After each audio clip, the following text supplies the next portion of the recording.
Hey, Jonathan Arnio, let's talk about this groovy rhythm guitarist pedalboard you have. Let's talk about it.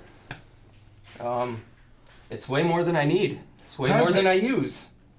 You know, sometimes I think I want to play leads and use the wah. Right. You know, sometimes the phase 90.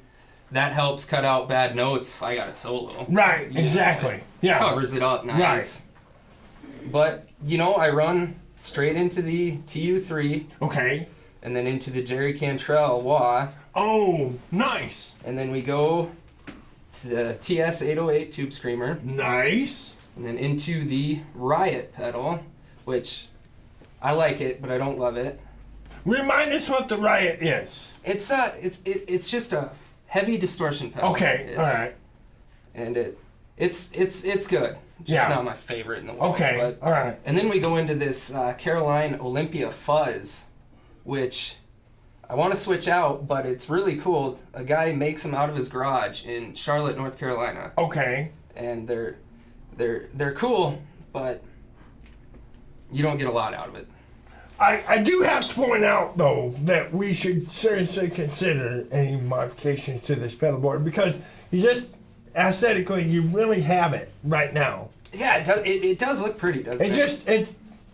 It'd be a shame to ruin that for something as silly as tone. Right? No, yeah. I agree. It does look pretty, and let's just keep it that way, right? And this would be your channel switcher. Yeah, and on the AD30, I don't know if I mentioned, but both channels are essentially the same. Okay. 2 channels, but they're almost identical, so you just crank the gain up on one. And, and that's kind of how I go there. I see. Cool. And then I run this this Boss VE500 vocal performer thing, just in case I have to sing. Oh, and it runs through my guitar chain because it has a slight pitch correction. Oh, okay. All right. Which I need. But then we got the CE5 chorus, the Phase 90, and the Wampler Spring Reverb. Hey, nice. Perfect. You know? Again, I have to mention the sad story of me selling my original CE2, Boss CE2, once as a young, unintelligent that's no good. young man. Yes, thought I could do better. So, we better talk about the girls. All right, because, let's do it. Oh my God, yeah. Let's do it. In whatever order you want to. Well, should we start out with number 1? Let's start out with number 1, absolutely. All right. This is a 2013 Les Paul Custom. I'm not even sure on the pickups like we were talking about earlier. I believe they're probably the 496 and the 490. Okay. But I really should kind of look into that more. But I think I like it. It sounds good. So, you know, I'm good with it. Where did you find it? Well, this one came from Pat Roberts. Oh, okay. Sure. And I gave up guitars that I won't admit that I gave up for this. Oh. But this was a bucket list guitar, and I would give anything just to have it. Right. And I did. Did you? So you kind of bought it because of what it was?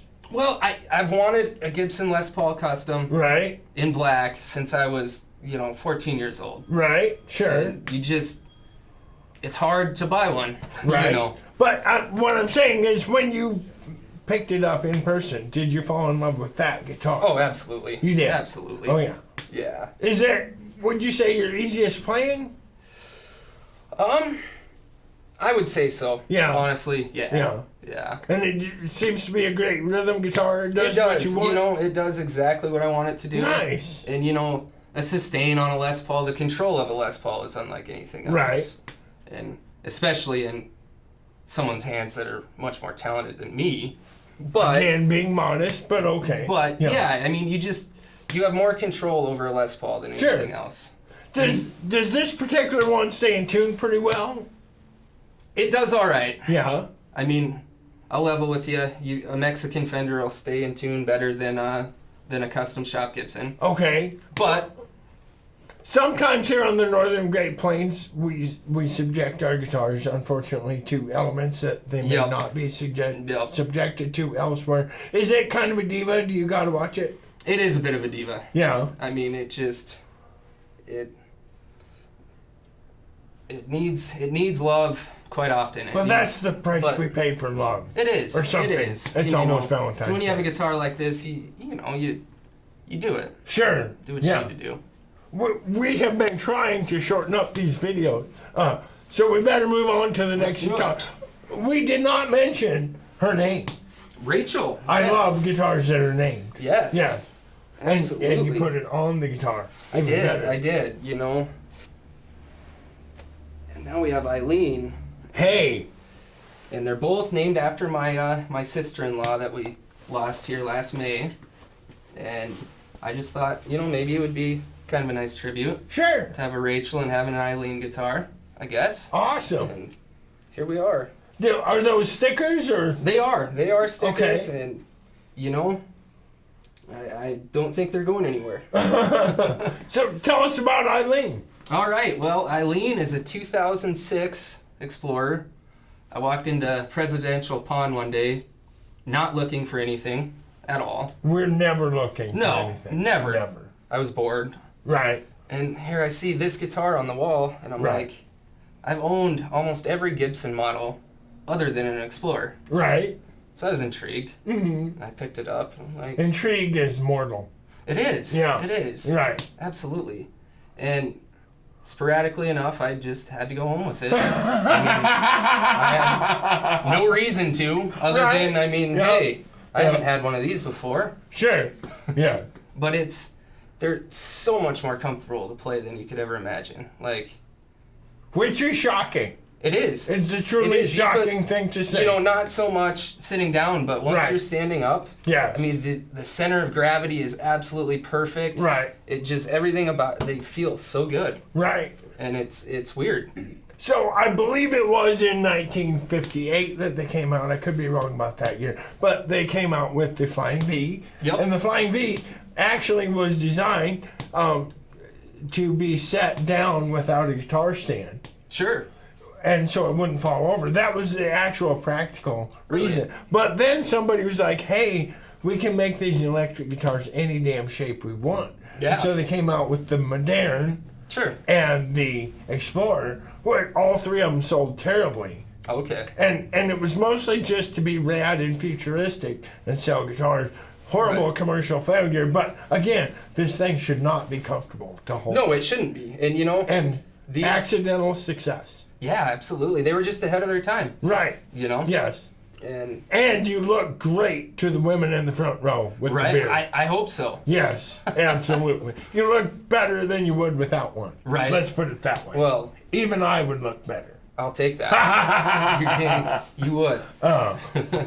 So, did we play this in bands? Was this one? I haven't got to play this in a band yet. I haven't had it very long. Oh, okay. Well, yeah, I really haven't. So I'm excited to, though. Gotcha. I am. And we better move right along to the first Firebird on the show. Let's do this. I'm fairly certain that is a correct statement that I just made. Yeah, I bet.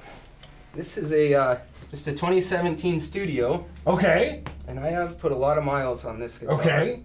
490R, 490T pickups. Okay. 17, the Pelham Blue. If you can ever get a Gibson in Pelham Blue, do it, because you will thank yourself. Right. They hold value better than anything else. They really do, yes. This guitar is worth twice what I paid for it now. Wow. So nice. Well done. And yeah, it's just really straightforward. There's nothing fancy about it, no binding, no nothing. It's just kind of a rocking machine. So the early Firebirds were known for having mini humbuckers, which this does not have. It does not. The Studios, they put the full size. The full size humbuckers. So that's a possible deviation if we're going to nitpick. But definitely. And then the regular Firebirds would also have the through body neck, and then the wings would be separate pieces. Oh, okay. All right. So we just have a set neck and one piece body. Okay. And bringing it full circle with the Nirvana strap. Right? Yes. Nice. My boys bought this for me for Christmas one year. Oh my God. So I have to use it. Yes, you absolutely do. Perfect. Yeah. Is there anything else that we need to talk about? Thank you for bringing your Ray-Bans. I had to work this morning. I left early, and I didn't bring my Ray-Bans. But yes, are you ready to play us a little something? Yeah. A little G, D, and A with some overdrive. Huh? I'll do my little thing that I do. All right. While you're plugging in, you use the Boss wireless. I do. Yeah, I do. and that works great. And I like it. So far. Sure. So remember my sponsors. Ladies, allow me to introduce myself. My name is Jason Momoa. I've recently become single. I'm so low. Ladies and gentlemen, Chris Novoselic says change your strength. Jonathan Arnio, everybody. Yes!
What should we do? Do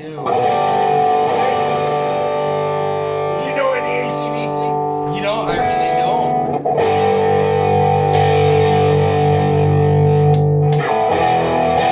We used to do this one a lot.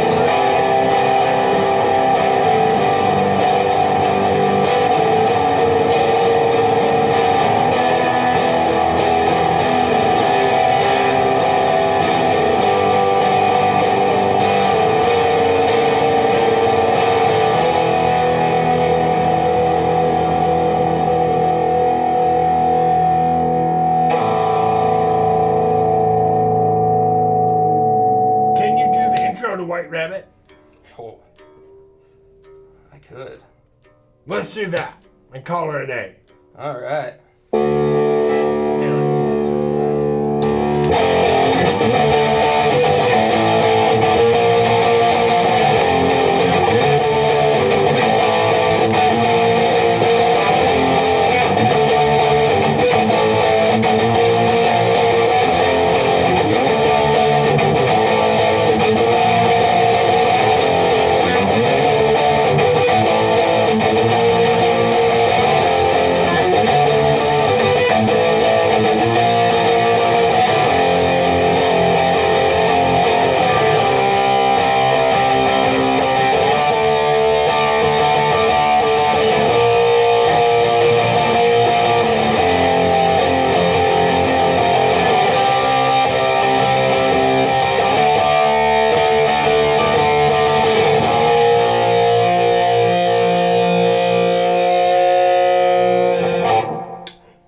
I feel like I'm over in a well-dressed dormitory. Right?